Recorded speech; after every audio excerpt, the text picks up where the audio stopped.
ধীরে ধীরে চালাও গাড়ি মাথা ঠান্ডা করে, 80 বেশি তুললে গতি পড়বে গিয়ে খাদে। ধীরে ধীরে চালাও গাড়ি, ইঞ্জিন ভালো রবে, 80 বেশি তুললে বেশি অ্যাক্সিডেন্ট হবে।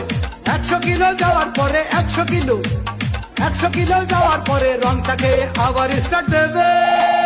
যত গুতাও কাজ হবে না বন্ধ হয়ে যাবে, যত গুতাও কাজ হবে না বন্ধ হয়ে যাবে। বিরতিহীন ভাবে গাড়ি চালাইলে পরে গাড়ি যাবে গরম হয়ে, মোবিল বেশি খাবে। বিরতিহীন ভাবে গাড়ি চালাইলে পরে গাড়ি যাবে বন্ধ হয়ে, তেল বেশি খাবে।